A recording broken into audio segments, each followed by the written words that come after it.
Assalamualaikum warahmatullahi wabarakatuh. Alhamdulillah wassalatu wassalamu ala Rasulillah wa ala alihi wa sahbihi wa man tabi'ahu wa man nasarahu wa bala. Alhamdulillah, syukur kepada Allah Subhanahu wa taala dengan limpahan kurnia dan rahmatnya pada pagi yang berbahagia ini. Seperti biasa, kita berada dalam perkongsian kita wujudkan majlis ilmu ataupun raudah taman-taman syurga di rumah kita. Jadi sebelum kita memulakan perkongsian kita, mari sama-sama kita berkati pagi ini dengan kita baca selawat ataupun asma'un Nabi sallallahu alaihi wasallam. Allahumma salli wa sallim wa barik alaihi. Allahumma salli wa sallim ala sayyidina Muhammad wa ala alihi wa sahbihi al-murtada wa ala ummatihi al-mujtaba. Allahumma salli wa sallim ala sayyidina Muhammadin al-Mustafa Muhammad Ahmad Hamid Mahmud Ahyad Wahid Mahin Hashir Aqib Taha Yasin Tahir Mutahara Tayyib Sayyid Rasul Nabi Rasul Rahmah Kusam Jami' Muktaf Mukafi Rasul Malahim Rasul Rahah Kamil Iklil Muddasir Muzamil Abdullah Habibullah Safiyullah Najiyullah Kalimullah Khatimul Rusul Khatimul Anbiya Muhyi Munji Muzakir Nasir Mansur Nabi Rahmah Nabi Taubah Harisun alaikum ma'alum syahir syahid Syahid masyhud bashir mubashir nadhir. Allahumma salli wa sallim ala sayyidina Muhammad wa ala alihi wa sahbihi al-murtada wa ala ummatihi al-mujtaba. Allahumma salli wa sallim ala sayyidina Muhammadin al-Mustafa Munzir nurun sirat misbah huda Mahdi munir da'in mad'u mujib Mujab hafi afu wali haku Qawi amin ma'amun karim mukarram Makin matin mubin mu'ammil wasul Zu kuwatin zu hurmatin zu makana Zu izin zu fadlin muta' muti' Qadamu sidkin rahmah bushara Ghaus ghaisun ghiyas ni'matullah Hadiyatullah urwatu saqa Siratullah siratu mustaqim Zikrullahi sayfullahi Hizbullahi najmu thaqib Mustafa mujtaba muntaqa ummi Mukhtar ajir jabbar Abu Qasim Abu Tahir, Abu Tayyib, Abu Ibrahim Musyafa'un syafi' salih muslih Muhaiminun sadiq musaddiq sidqun Sayyidul mursalin imamul muttaqin Qaidul ghururil muhajjalin Khalil Rahman barrun mubirrun wajihun Nasih nasih wakil mutawakilun kafilun Syafiq mukim sunnah muqaddas ruhul qudus Ruhul haqi ruhul qisti kafin. Allahumma salli wa sallim ala Sayyidina Muhammad wa ala alihi wa sahbihi al-murtada wa ala ummatihi al-mujtaba. Allahumma salli wa sallim ala Sayyidina Muhammadin al-Mustafa Khatibul umami Alamul huda Kashiful kurabi Rafi'ur rutabi Izzul arabi Sahibul faraji Asma'un nabi Sallu alaihi wa ala alihi wa ashabihi Allahumma salli wa sallim wa barik alaihi. Alhamdulillah, syukur kepada Allah Subhanahu wa taala, di pagi yang berbahagia ini dapat sama-sama kita berada dalam perkongsian kita. Apa khabar? Apa khabar sedang penonton, ibu-ibu, akak-akak, ayah-ayah, abang-abang serta adik-adik yang saya sayangi dan saya doakan yang kebaikan sekalian. Apa khabar para nurtizen sekalian? Nurtizen sekalian, mudah-mudahan terus menjadi baik, terus menjadi soleh, terus meningkatkan diri. Sesungguhnya Allah Subhanahu wa taala tidak melihat di mana kita bermula, tapi Allah melihat di mana kita berakhir. Dan kalau akhir itu yang bagus, akhir itu yang akan dinilai oleh Allah Subhanahu wa taala. Kya hal hai Ustaz Ji? I'm watching from Pakistan. Masya-Allah. Allah apko lambi Umar de Amin. Syukriya banyak, syukriya, alhamdulillah, alhamdulillah, apko barabar, insyaallah, alhamdulillah. Kita ada kawan daripada Pakistan, Pakistan Zindabad. Okey, alhamdulillah, syukur Allah Subhanahu wa taala. Wah, ini macam kita punya ceramah sudah banyak bangsa tengok. Mungkin dia tengok apa nama, walaupun bahasa Melayu dia tak faham, tapi mungkin gaya kena ada kan. Okey, itu dia suka tengok tu kan. Okey, apapun, walau di mana anda berada, walau apa pun anda sedang buat pada hari ini, saya mendoakan semoga Allah Subhanahu wa taala terus berikan kebaikan dari dunia sampai ke akhirat kepada saya dan kita semua, insya-Allah. Okey, Zindabad. Okey, international. Okey. So, pada pagi ni, apa yang kita nak bincang pada hari ni? Pada pagi ni kita nak kongsikan mengenai ilmu pagi ni. Tadi mula-mula saya ingat dah bawa kisah maknanya sejarah Spain, Andalusia. Tapi pagi ni berat sangat kat tajuk tu kan. So, kita buat tajuk yang ringan tapi berkesan, itu yang penting. Santai tapi sampai, itu yang penting. Okey, ringan tapi maknanya berkesan, santai. Okey, kena ada subtitle ni. Okey, susah tu. Insya-Allah, doakan. Okey, pagi ini kita cerita mengenai ilmu dan saya nak bincang 3 bab saja. 3 bab saja mengenai ilmu. Maknanya 3 bab mengenai ilmu. Ilmu ni 1001 bab tapi saya nak kongsikan 3 bab saja mengenai ilmu. Okey. Ibu kakak, tuan-tuan muslimin muslimat yang saya sayangi dan saya doakan kebaikan sekarang. Kita terus pergi. Kita pergi masuk terus yang pertamanya. Kita nak cerita mengenai apakah ilmu dan apa pandangan Islam mengenai ilmu. Ilmu adalah satu makanan minda dan akal kita yang Allah Subhanahu wa taala suruh untuk kita ni meningkatkan ilmu. Jadi ayat pertama yang diturunkan kepada Nabi kita Muhammad sallallahu alaihi wasallam adalah Iqra bismi rabbikal ladzi khalaqal insana min 'alaq, Iqra wa rabbukal akram alladzi 'allama bil qalam 'allamal insana ma lam ya'lam. Bacalah dengan nama Tuhanmu yang menciptakan. Dia menciptakan kamu daripada segumpal daging. Bacalah dengan nama Tuhanmu yang mulia. Dia mengajarkan kamu dengan perantaran kalam, mengajarkan kamu daripada apa yang kamu tidak tahu. Jadi Nabi SAW mula-mula mendapat wahyu juga mengenai ilmu. So ilmu ni yang membezakan kita dengan orang lain.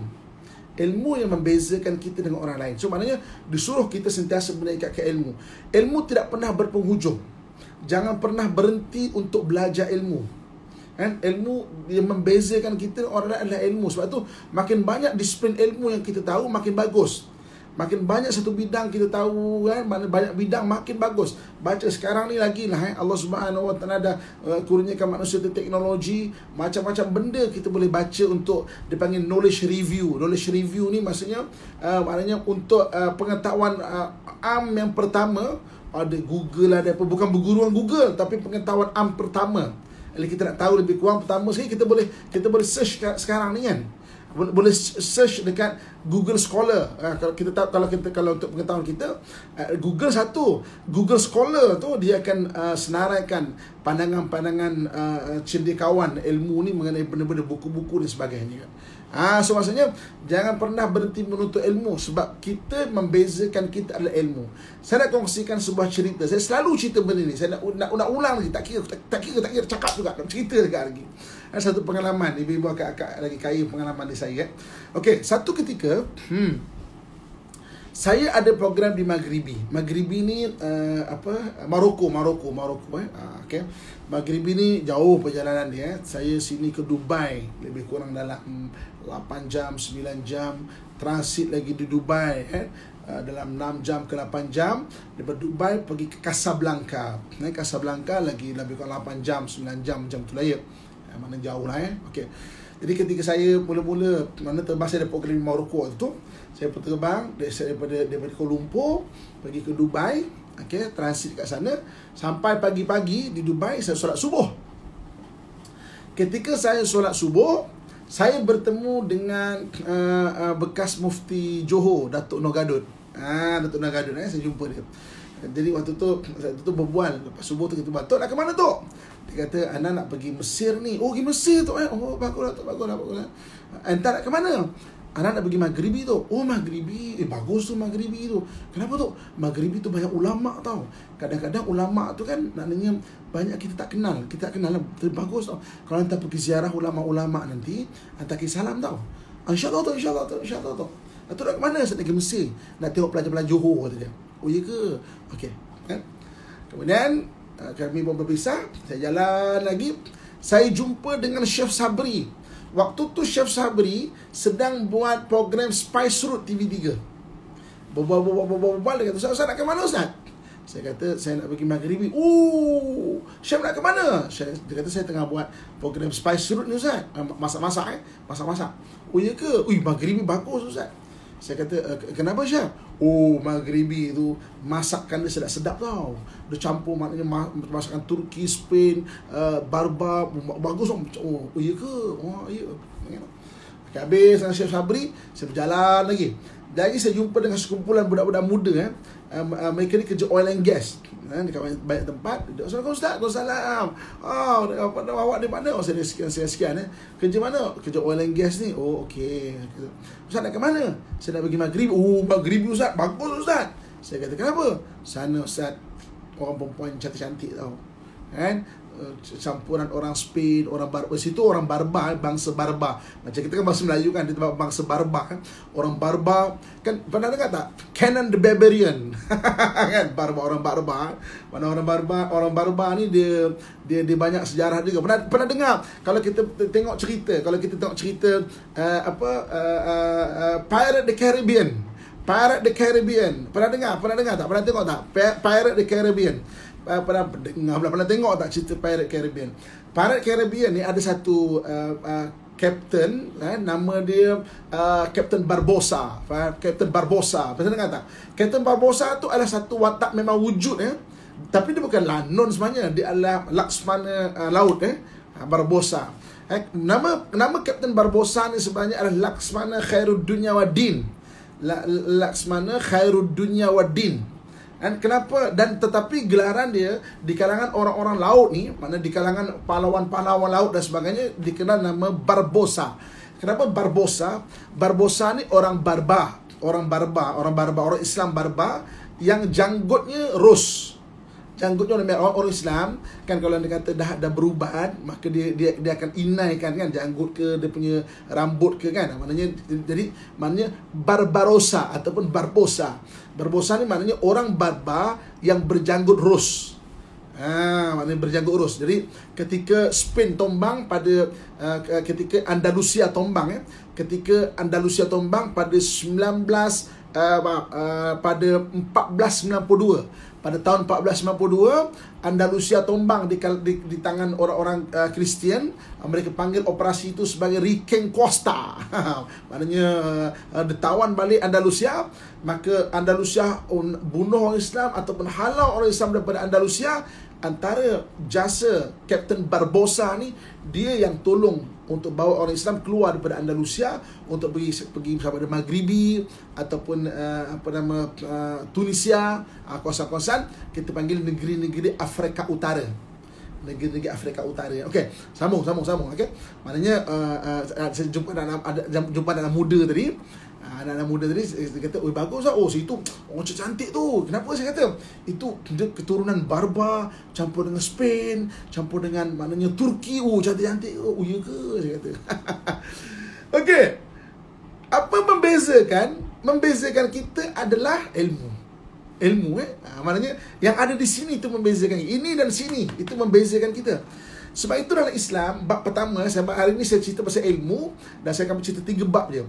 Dalam Islam, barang pertama sekali yang penting yang kita kena faham adalah ilmu sangat penting bagi orang Islam. Jangan pernah berhenti menuntut ilmu. Jangan pernah berhenti menuntut ilmu. Jahil boleh berlaku dalam 2 keadaan. Pertama, orang yang malas menuntut ilmu. Yang kedua adalah orang yang sombong dengan ilmu. Maknanya dia berhenti belajar, dia sombong, dia rasa dah alim, maka berlakulah jahil kedua dalam hidup dia. Kenapa dia dinamakan jahil kedua? Maknanya dia dah ada ilmu, dia dah pernah belajar ilmu, tapi dia rasa sombong dengan ilmu dia. Dia rasa sombong dengan ilmu dia, maka itulah berlaku jahil kedua dalam kehidupan dia. Oh, tak ada suara Boleh cek tempat-tempat yang lain. Mungkin saya punya line ni macam okey, tapi mungkin tempat-tempat lain tak, kalau memang ramai tak dengar, maksudnya line saya okey, mungkin line tempatan kita lah kan. Maklumlah kadang-kadang hujan lah, apalah dan sebagainya.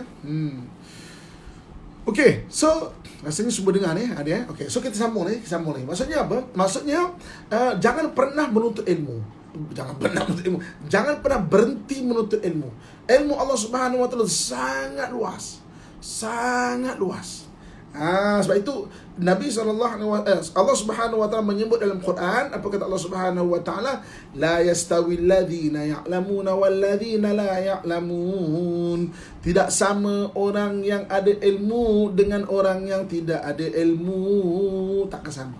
Takkan sama orang yang ada ilmu dengan orang yang tak ada ilmu. Takkan sama ilmu jangan berhenti. Membacalah, ambil pengalaman, belajarlah, buat catatan kan. Dalam qayyidul ilma bil kitabah, kamu tambahlah ilmu itu dengan menulis kan. Jadi Imam Syafi'i mengatakan tulislah ilmu. Dalam hadis pun Nabi sebut afatul ilmi nisyanun, bahawa lenyapnya ilmu itu kerana lupa. Dan cara kita nak supaya ilmu tu ingat, maka kita akan maknanya mencatat ilmu. Saya nak kongsikan ini amalan saya sejak muda saya nak kongsikan ibu-ibu, akak-akak ada petua yang lebih bagus. Saya suka ini buku catatan saya. Lama dah buku ni Ini dipanggil buku Indiana Jones. Buku cerita orang lama kan. Okey. Saya suka pakai buku macam ini Apa-apa pun tak apa, ini saya Sebab apa? Ini adalah catatan ilmu saya, mana apa saya dapat hari-hari. Ini buku ni tak lekang dengan saya sebab dia ada klip macam ini. So maksudnya kertas dia boleh ganti. Dia kan boleh buka-buka kan, boleh ganti boleh buka-buka. So nanti catatan ni kalau full buku ni, full buku ni, maka saya akan ambil, saya akan jilidkan. Macam buku Petronas bukan. Ini kulit cari yang bagus sikit. Ni mencatat. Dan tak ada amalan. Saya daripada kecil memang maknanya guru saya, arwah ayah saya pun memang pesan tulis ilmu. Ini semua ni kan. Ni catatan. Maknanya kalau ke mana-mana saya panggil kehidupan ini adalah universiti kehidupan, Indiana John. Okey, maknanya universiti kehidupan, catatan-catatan ilmu ni kita boleh maknanya kita tulis, kita apa semua, kita banyak benda kita belajar daripada alam ini. So ini kalau saya suka pakai buku macam ini lah, nampak macam buruk tapi kalau nanti benda-benda penting saya akan salin balik, kita akan jilidkan jadi macam satu diary ilmu lah. So maknanya ilmu, jangan pernah berhenti belajar ilmu. Jangan pernah berhenti belajar ilmu. Sebab kalau kita berhenti belajar ilmu, maka maksudnya berhentilah kita mendapat ilmu-ilmu yang lain. So itu maknanya, sebab itulah jangan pernah berhenti belajar ilmu. Sebab macam saya sebut tadi, ada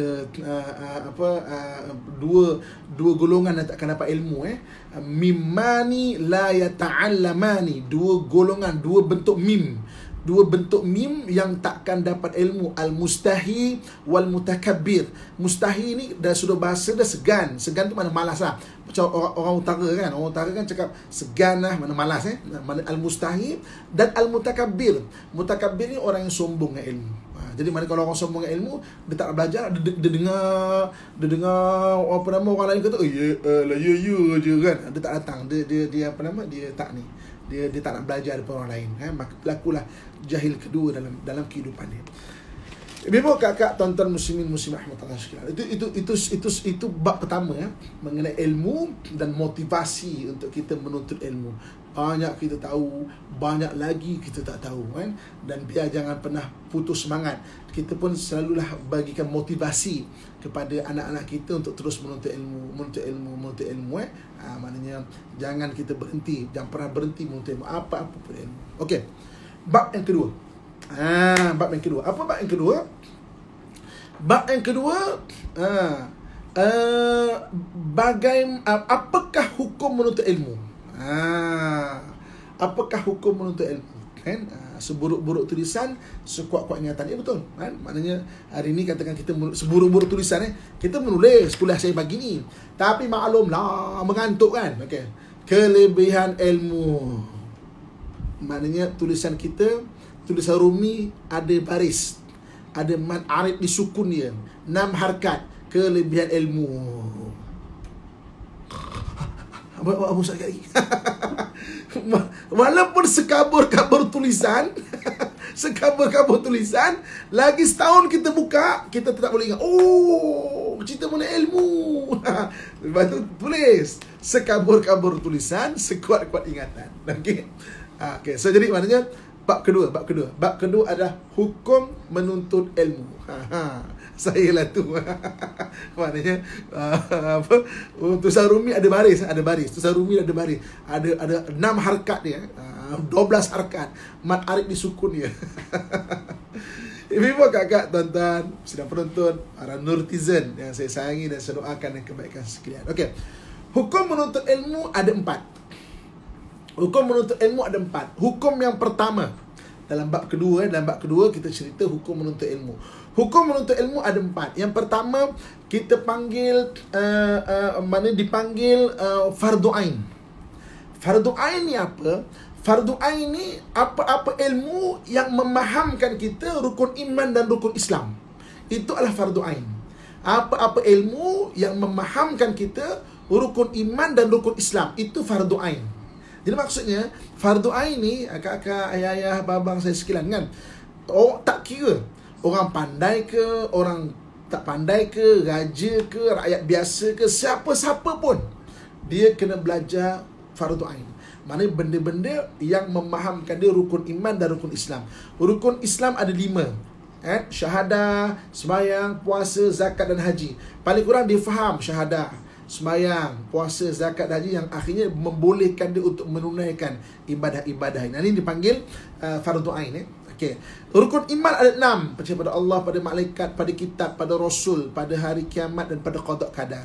Mana dia faham. Itu fardu ain. Jadi maknanya ilmu fardu ain adalah ilmu yang memahamkan kita rukun iman, rukun Islam. Ini wajib belajar. Tak kira apa keadaan kita, at least kita faham. Tak semestinya dalam, maknanya kita faham untuk menunaikan dia. Tapi sebenarnya kan ada tak orang yang tak pandai sembahyang kan, maknanya fardu ain tak lepas lagi kan. sebab dia mungkin tak ada peluang untuk belajar macam kita kan. Maknanya mungkin tak ada peluang dan sebagainya. Jadi mana kesian dari sudut peluang itu tidak ada. Sebab tu jangan tengok orang kemudian kita ejek dia, jangan. Kita tengok orang dengan rasa kasihan, kita bimbing dia kan. Kalau tengok orang salah, jangan tuding satu jari kan. Oh salah ni, salah kan. Kalau tengok orang salah, tudinglah 10 jari. 10 jari, kenapa 10 jari pula? Awak salah ni. Untuk apa? Ambil tangan dia dan bimbing dia. Bimbing dia ke arah yang lebih bagus kan? Bimbing ke arah yang lebih bagus. Okay. So maksudnya hukum menuntut ilmu yang pertama adalah fardu ain. Okay. Yang kedua, apa dia? Yang keduanya dipanggil fardu kifayah. Okay. Fardu kifayah ni apa? Fardu kifayah kalau tok guru dulu ajar, untuk senang nak faham, fardu kifayah ni adalah seorang buat yang lain tak payah. Itu tok guru dulu kan. Seorang buat yang lain tak payah, kan? Bulu hidung kena potong kau tak? Ya. Tapi kita tak cerita pasal bulu hidung hari ni. Kita cerita mengenai ilmu tu. Okey, seorang buat yang lain tak payah. Fardu kifayah ni adalah ilmu-ilmu yang selain fardu ain. Kan? Dalam agama pun ada ilmu fardu kifayah. Contoh apa? Belajar memandikan jenazah, itu fardu kifayah. Maksudnya orang Islam kena ada wakil untuk tahu ilmu fardu kifayah. Kalau tak ada, maka berdosa umat Islam secara maknanya secara keseluruhan, dan mereka perlu untuk sponsor orang untuk sebagai wakil bidang tu. Maknanya itu fardu, itu bagi fardu kifayah. Contoh macam ilmu tajwid. So, ilmu tajwid ada ilmu fardu kifayah. Paling kurang mana yang betul-betul mahir, satu kawasan tu dia kena ada orang yang mahir. Orang yang mahir dalam ilmu tajwid. Dia boleh membimbing, boleh mengajar. Ilmu undang-undang, ilmu ekonomi, ilmu masakan, ilmu apa semua, itu adalah ilmu fardu kifayah. Ilmu bidang-bidang kehidupan itu adalah ilmu fardu kifayah. So kita pergi belajar di universiti, namanya itu ilmu fardu kifayah. Maknanya satu orang buat, yang lain tak payah. Maksudnya apa? Maksudnya orang Islam kena wujudkan wakil. Saya ilmu munakahat, nikah kahwin dan sebagainya, kena ada orang yang tahu. Itu fardu kifayah. Dalam agama mesti ada ilmu fardu kifayah. Okey. Ini macam solat kat masjid, hukumnya fardu kifayah. Itu sudah ibadah, ini sudah ilmu. Maksudnya ilmu fardu kifayah atau apa, ini kita bincang hukum menuntut ilmu. Okey, mandikan jenazah, kafankan jenazah adalah ilmu fardu kifayah. So maksudnya bagus untuk kita untuk belajar. Okey.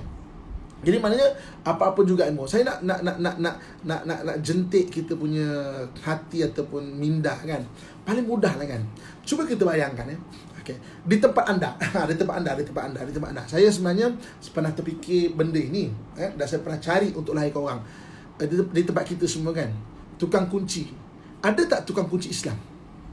Tukang kunci Islam ada tak? Ada tak?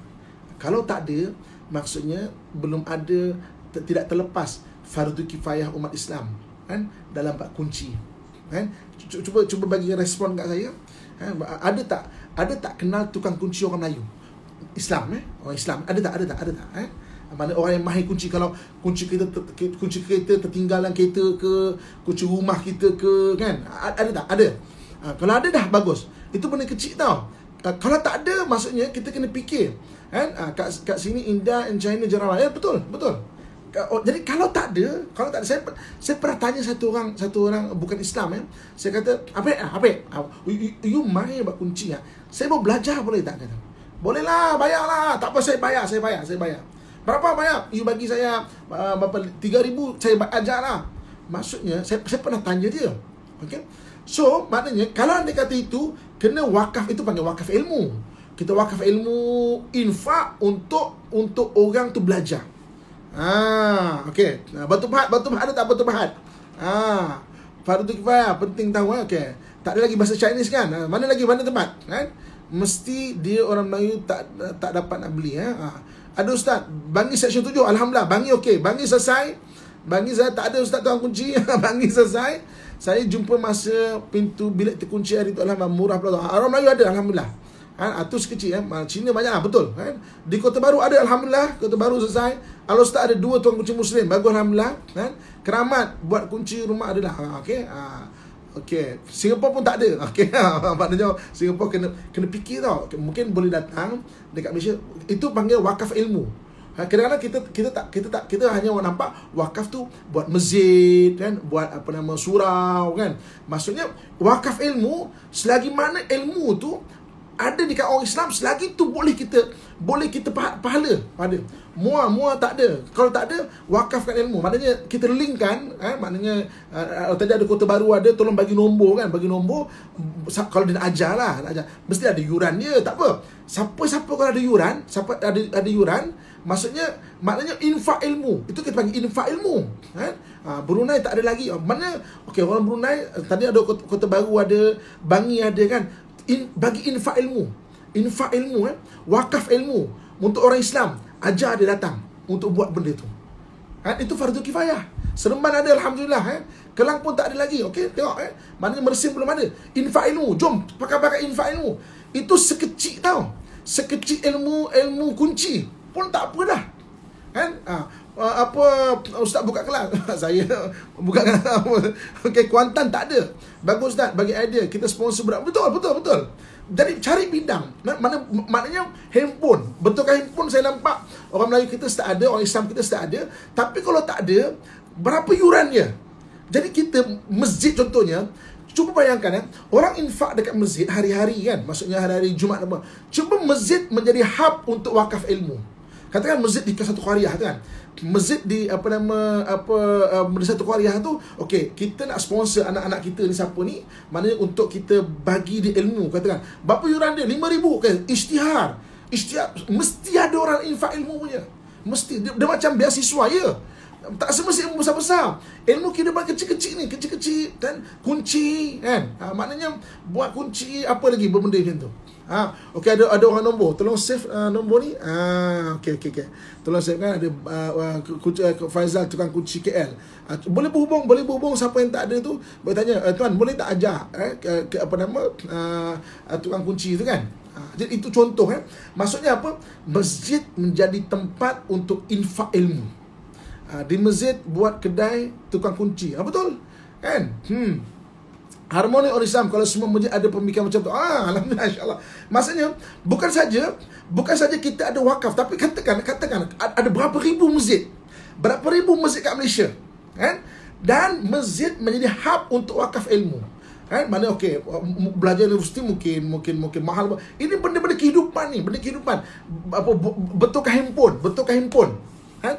Kita tengok orang susah, kita tengok anak yatim dan sebagainya. Kita ambil satu orang, masjid taja dia untuk buat belajar ilmu handphone, tapi dengan syarat, kalau kau dah berjaya besok, engkau kena menjadi pembayar zakat dan penyumbang balik kepada masjid kita. Maksudnya kita bagi dia pancing, bukan bagi dia ikan. Kadang-kadang setahun sekali bagus, benda tu bagus kita infak kadang-kadang beras pada rumah ibu tunggal dan sebagainya kan. Tapi maksudnya bagus. Alangkah bagusnya kalau kita maknanya infak ilmu dan dia dapat pancing. Dia nanti akan infak balik pada masjid itu. Betulkan handphone, benda-benda yang praktikal yang sekarang ini. Betulkan handphone, apa lagi? Maknanya apa yang praktikal lah. Plumbing kan. Pipe. Betulkan pipe. Benda simple kan. Aircon. Berapa banyak aircon kan di tempat kita, fardu kifayah untuk melahirkan orang Islam. So sekarang ni kursus aircon kita search banyak yang 3 hari 4 hari. Masjid jadi wakaf ilmu kan. Repair laptop. Kenapa tak nampak komen saya Ustaz itu saya pun tak tahu kenapa tak nampak. Tapi saya nampak ni komen CCT hour ni. Kalau tukang-tukang rumah macam buat kerja batu, bata dan sebagainya, sebab banyak orang Bangladesh, Indonesia, tapi orang pun Islam juga. Itu tak apa. Mana dah ada tak apa. Repair baju seluar koyak kan. Kat rumah ada betulkan komputer. Kamu alhamdulillah, maknanya sudah ilmu urus duit kan. Maknanya suami saya tukang aircon. Alhamdulillah, bagus. Ada fardu kifayah. air conditioner ni ada, alhamdulillah. Apa lagi, ikat bata, nampak tak? Kita dah start ada insight ataupun celik pasal ilmu tu kan. Betulkan pipe, polis belajar, betulkan pipe, polis belajar. Kat KK ramai plumber, alhamdulillah. KK selesai fardu kifayah, bagus boleh cakap dengan suami saya wakaf ilmu ekon ni, betul kan?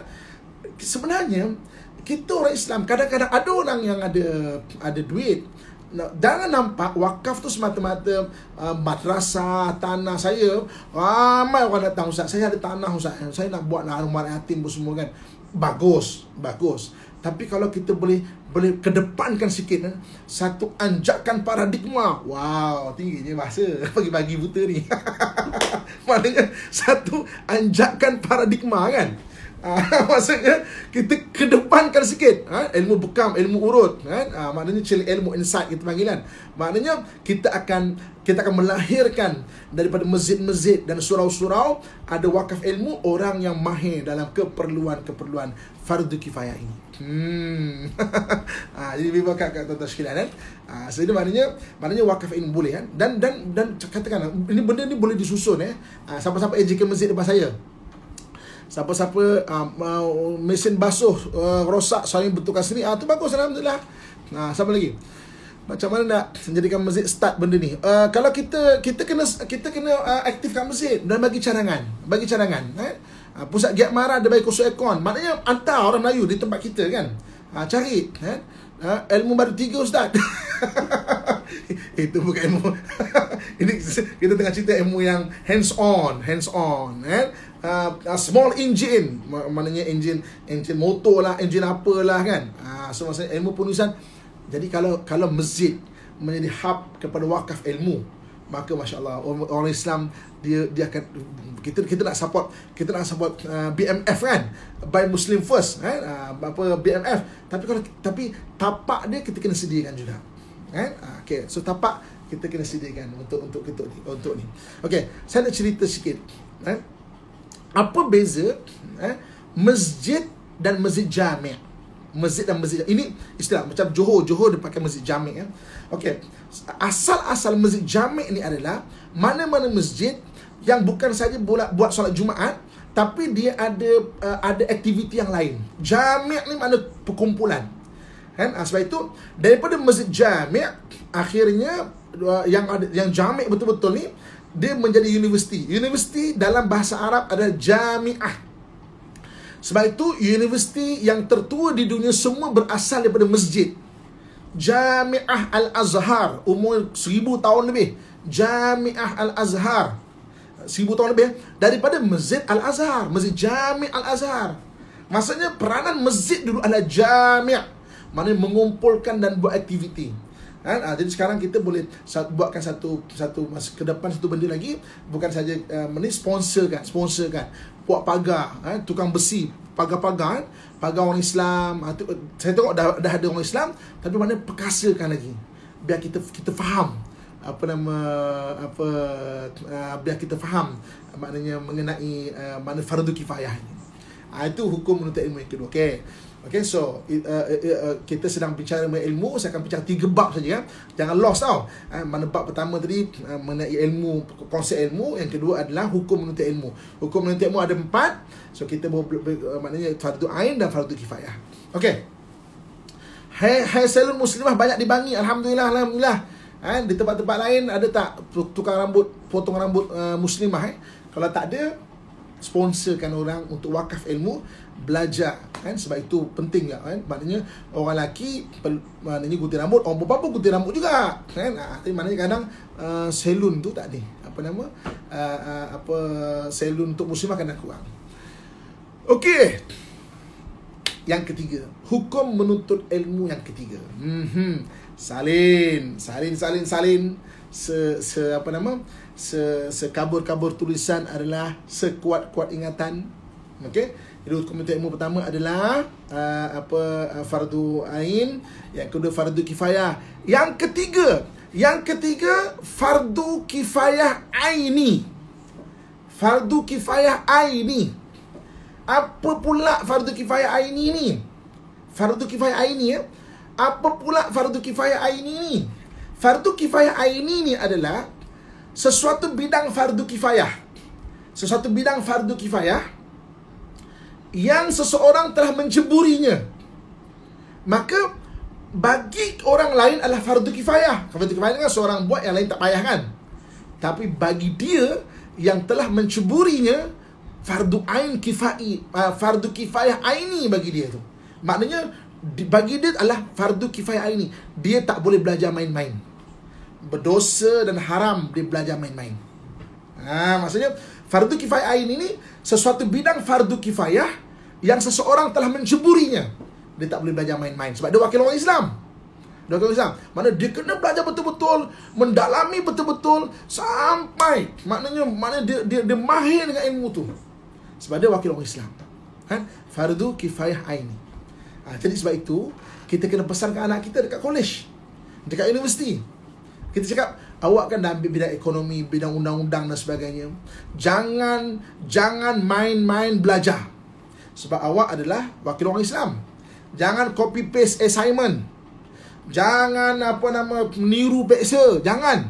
Sebab fardu bagi kita, bagi abah, bagi ayah, bagi papa, bagi mama, bagi apa-apa pula sebutan kita sebagai mak ayah, fardu kifayah mungkin.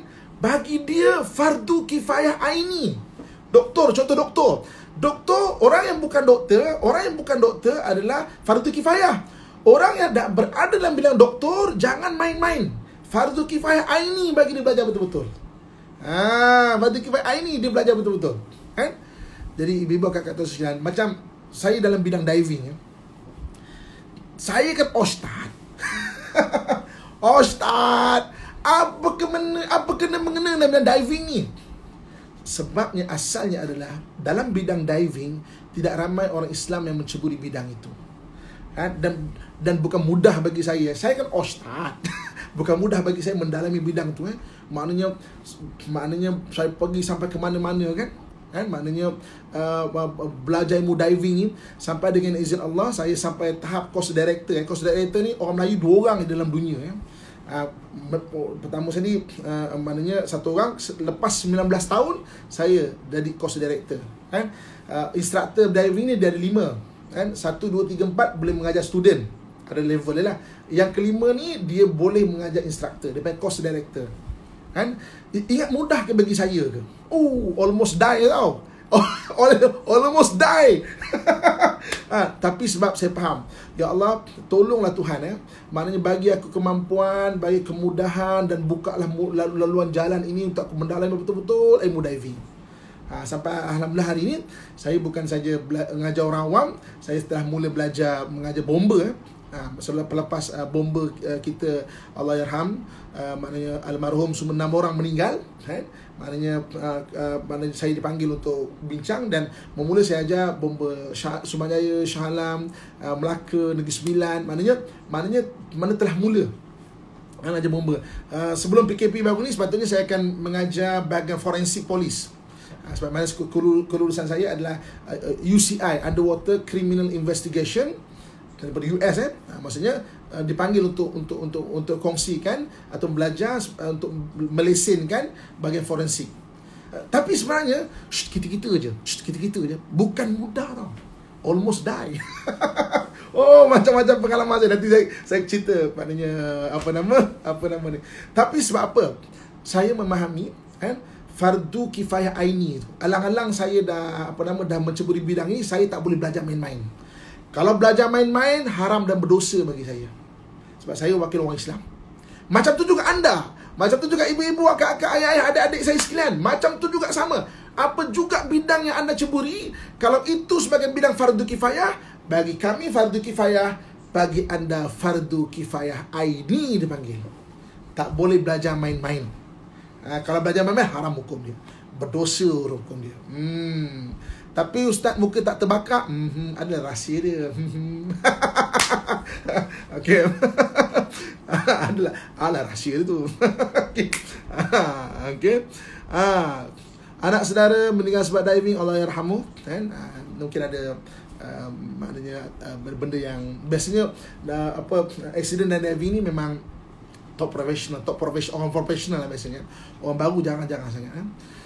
Haram niat main-main ketika belajar. Betul, haram sebab apa? Sebab kita adalah fardu kifayah, kan? Fardu kifayah aini kita panggil. Dan mandi air mineral semalam saya semua. Air mineral memang bagus untuk kulit tapi itu pergi sebab dia ada mineral kan, air zam-zam juga mineral kan. Buat laser ke? Tak ada, no. Mandi air mineral rahsia dia. Okey, saya terbakar masa buat DM. Memang itu asam garam Asam garam dia panggil mas kawin diving Okey. Okey, apa lagi? Macam ni sejak 8 tahun lepas. Kenapa tak dengar kuliah sejak lepas? Kalau saya tak kongsikan pada hari ni, lagi 8 tahun orang tak kongsikan. Masa berjalan tanpa orang kongsi. Okey, sambung.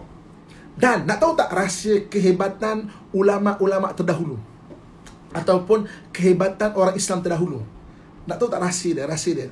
Rahsianya adalah mereka tidak pernah berhenti belajar, dan paling kurang satu orang menguasai 7 bidang fardu kifayah aini. Paling kurang 7 bidang fardu kifayah aini. Kita kenal Imam Syafi'i sebagai ahli fiqh, tapi Imam Syafi'i juga mahir ilmu perubatan, mahir ilmu matematik, mahir ilmu astronomi. Kita kenal Ibnu Sina sebagai orang yang mahir ilmu perubatan, tapi Ibnu Sina juga mahir ilmu matematik, mahir ilmu ilmu fiqh, ilmu hadis. Kita kenal Al-Khawarizmi sebagai orang yang mahir ilmu matematik, tapi Al-Khawarizmi juga mahir astronomi.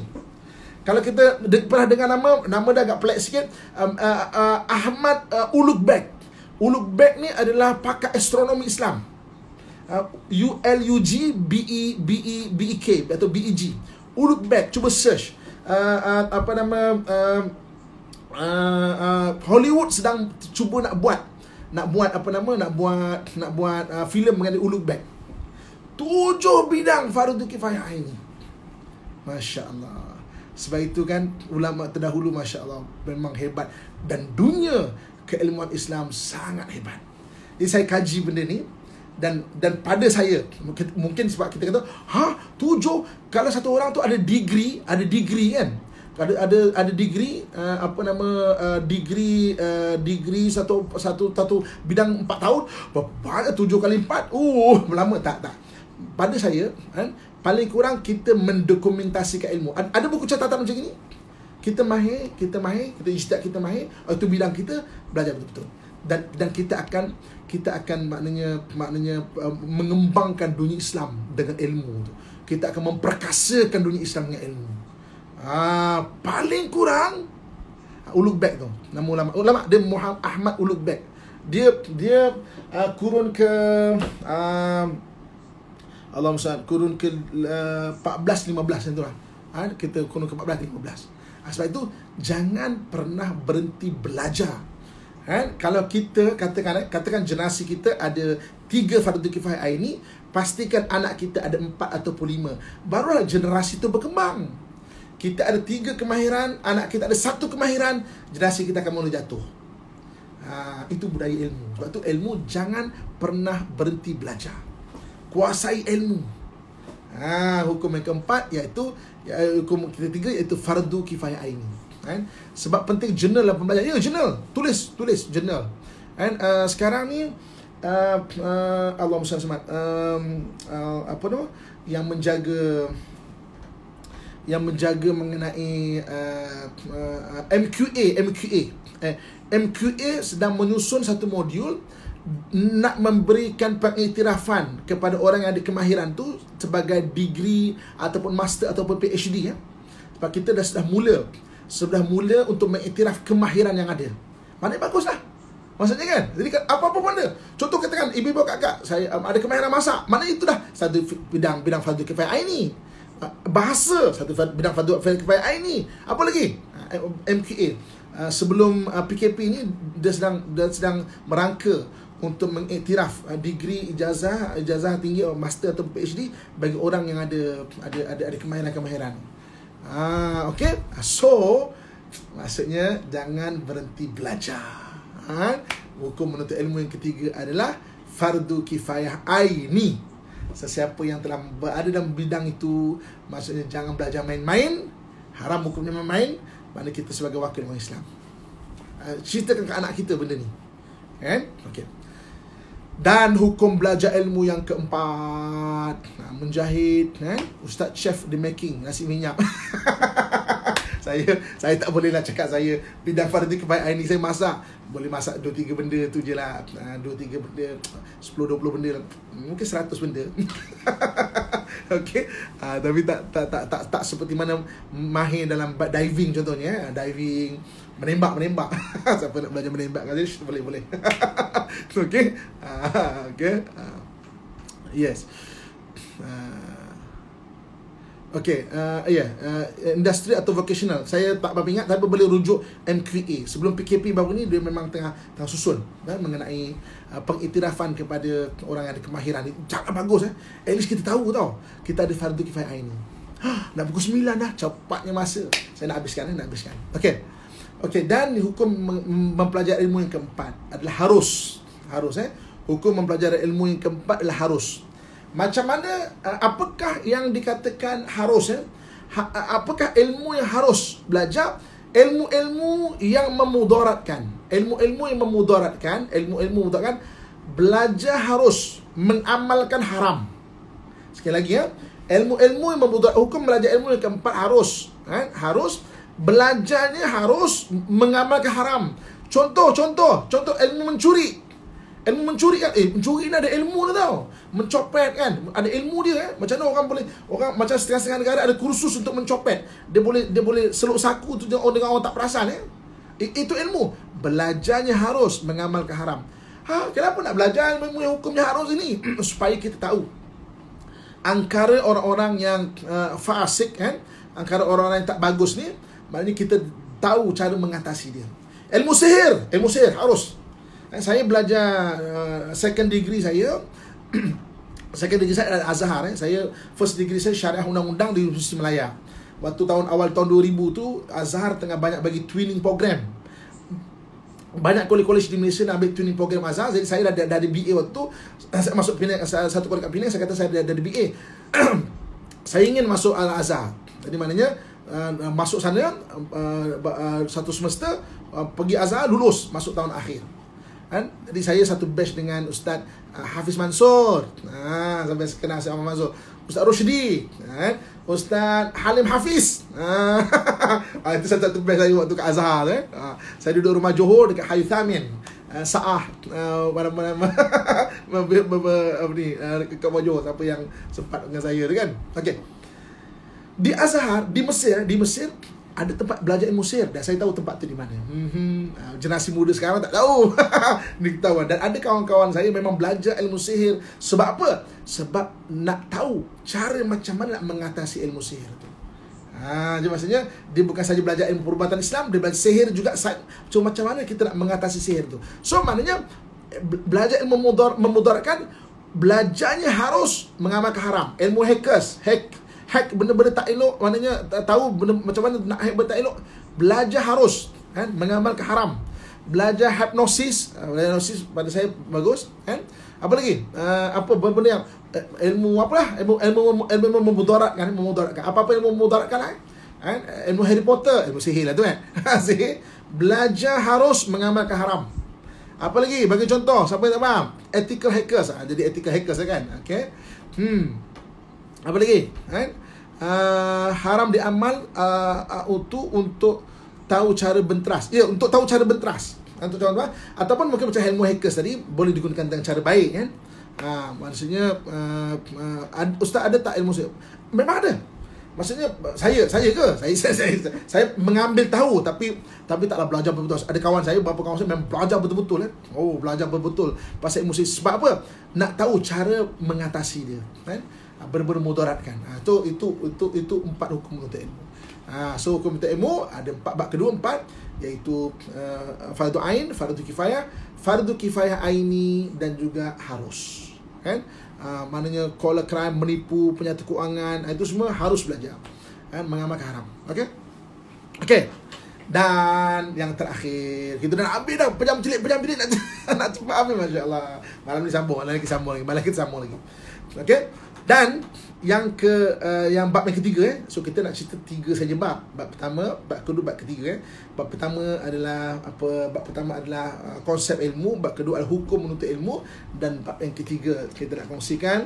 Bab yang ketiga adalah maknanya bagaimana menjaga ilmu. Bagaimana menjaga ilmu. Ilmu muzik arus. Ilmu muzik fardu kifayah. Dan siapa yang dah masuk dalam bidang tu fardu kifayah aini kita sebut. Dia tak boleh belajar main-main okey. Bagaimana menjaga ilmu?